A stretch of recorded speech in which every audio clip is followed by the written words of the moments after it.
Jamais.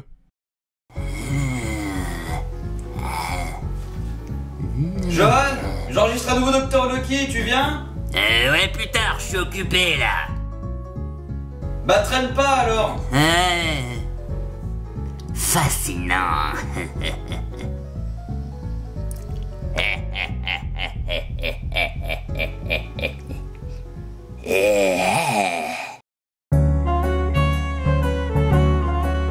Une question vous brûle les lèvres? Il connaît la réponse sur le bout des doigts.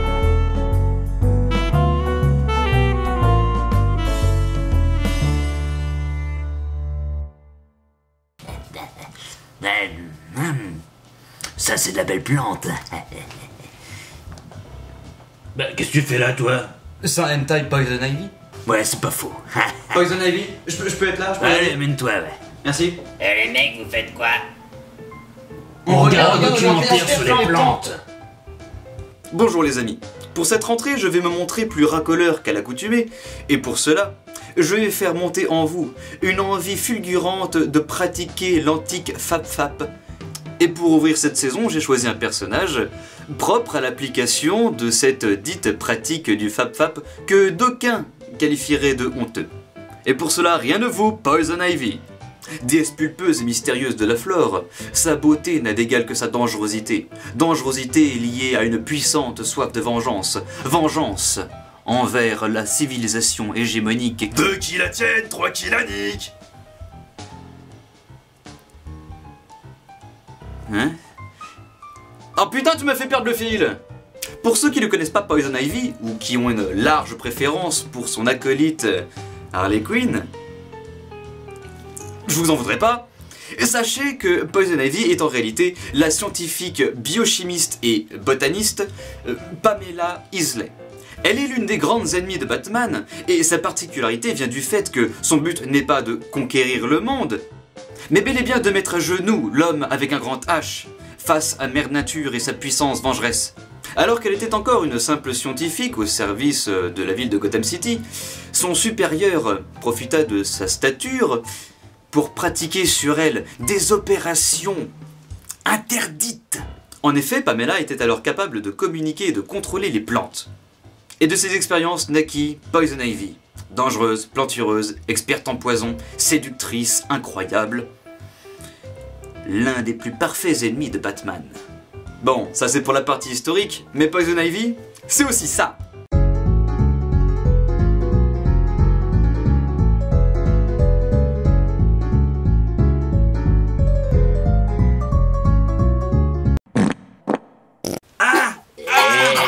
Non, pas elle. Bon, maintenant que ceci est fait, on peut démarrer? Vous êtes prêts? Très bien. Allons-y, Alonso. Fut un temps, j'aurais pu vous dire allez-y les amis, baroudez, allez draguer Miss Isley, allez-y sans capote. Enfin, ça c'était avant qu'elle ne décide de fomenter ses plans de destruction contre la civilisation, en partageant la souffrance de ses plantes, ses amis, ses enfants, et d'en devenir une. Au départ, elle commença petit, en tuant par-ci par-là un patron de grandes firmes polluantes et destructrices de la nature. Et pour faire cela, elle se greffa une plante carnivore au niveau de l'entrecuisse. Et ça donnait ça. Bon, on met ça de côté, on oublie, hein. Vous oubliez ça, cette image n'a jamais existé. Parce que de toute façon, Pamela s'en est vite lassée, et en plus, cela ne concerne en rien sa vie authentiquement sexuelle. Après tout, Pamela a une relation particulière avec ces plantes mutantes. Elle les considère comme ses amis, comme ses enfants. Et par conséquent, son envie de procréer est grande. Alors de prime abord, Pamela était encore normale jusqu'au jour où elle changea la donne. Voyez vous-même.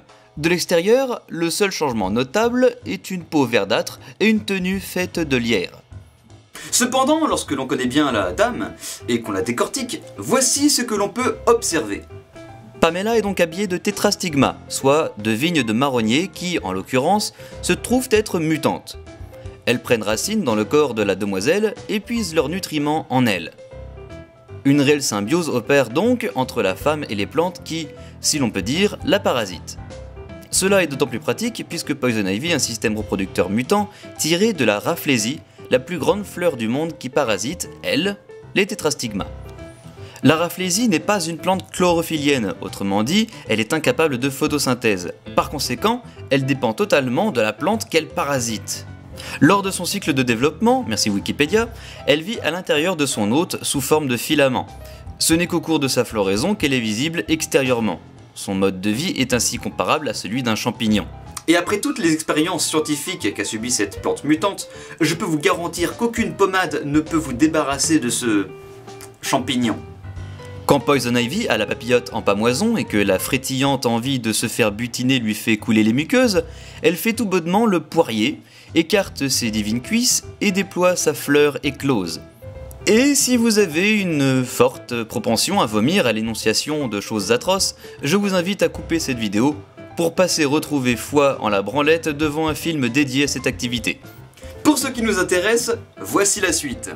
Une fois la position du poirier adoptée, les petites et les grandes lèvres du vagin de Pamela enflent et de l'orifice vaginal s'extirpe une langue de chair qui forme le dernier pétale relié à la partie centrale de la fleur, le bouton floral. Cette Rafflesie mutante, mi-végétale mi-animale, garde les caractéristiques de son modèle original. Autrement dit, une couleur rouge ocre, cloquée de pustules crémeuses. Elle dégage également une forte odeur de charogne qui attire les insectes et notamment les mouches. Ainsi vous obtenez la première Red Waffle. Pour être fertilisée, Pamela garde chez elle quelques Rafflesies mâles. Ainsi, les mouches qui vont et viennent entre les mâles et la fleur femelle de Pamela permettent la reproduction. Une fois que la jolie fleur de Pamela est pollinisée, elle produit des baies qui seront picorées par les oiseaux, qui digéreront les baies et rejetteront les noyaux, permettant la dispersion des semences et la propagation des Rafflesies mutantes, sans pour autant avoir besoin d'un hôte humain.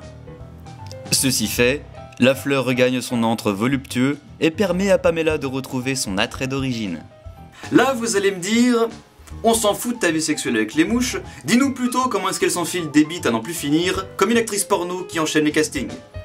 Ce à quoi je vous répondrai en premier lieu, veuillez je vous prie modérer votre langage, car celui-ci me donne envie de vous tarter violemment la gueule.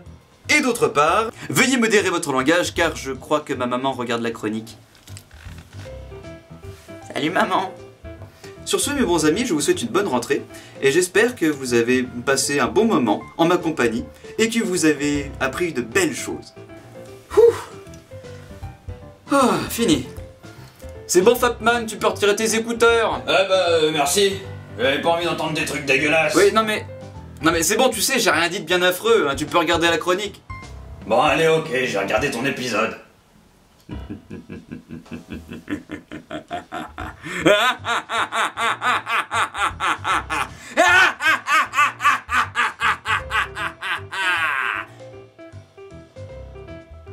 À la prochaine.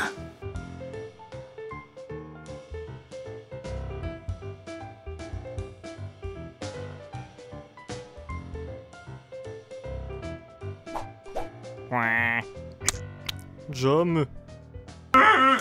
Secours.